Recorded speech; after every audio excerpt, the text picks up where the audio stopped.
ఒకప్పుడు న్యూఢిల్లీ సరిహద్దుల్లో ఉన్నటువంటి గురుగావ్ బాగా పాపులర్ అయింది. అనేక మంది అక్కడ భవనాలు కట్టుకున్నారు. ఎందుకంటే ముందు సాఫ్ట్వేర్ కంపెనీలు అయినా అక్కడికి వచ్చినాయి. దేశంలో మన దక్షిణాది ప్రాంతాల్లో అంటే అక్కడ ఉత్తర రాష్ట్రాల్లో ఉన్నటువంటి వాళ్ళు అక్కడికి పోవడానికి నిరాకరించారు. ఎందుకంటే అక్కడ ఏ పెద్దగా సదుపాయాలు లేవు.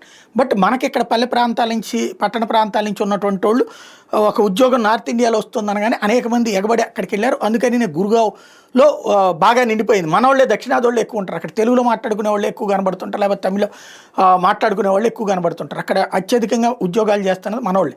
ఆ తర్వాత గురుగావ్లో ఇలాగ వెళ్ళినటువంటి వాళ్ళ కోసం అని చెప్పేసి అపార్ట్మెంట్లు ఫ్లాట్లు అద్దెకి, అందులో మళ్ళీ పీజీలు ఇట్లాంటివన్నీ నడిచినాయి. అక్కడ గురుగావ్ సెట్ అయ్యాను. అయితే ఇప్పుడు మళ్ళీ నోయిడా, ఉత్తరప్రదేశ్లో నోయిడా డెవలప్ చేసుకొస్తున్నారు యోగి ఆదిత్యనాథ్. ఇప్పుడు అక్కడ భారీ ఎత్తున హడావిడి కనబడుతుంది. నోయిడాలో తాజాగా చూస్తే హైట్ రిస్ట్రిక్షన్స్ రిమూవ్ చేశారు. అంటే ఇప్పటిదాకా 5 అంతస్తులు 10 అంతస్తులు కాకుండా 50 అంతస్తులు కట్టుకుంటా, 100 అంతస్తులు కట్టుకుంటా, నీ ఇష్టం అన్నటువంటి రిస్ట్రిక్షన్ ఎత్తేసేటప్పటికి ఇప్పుడు పెద్ద ఎత్తున మళ్ళీ బిల్డర్లు అక్కడికి అడుగులు పెడుతున్నారు, పరుగులు పెడుతున్నారు.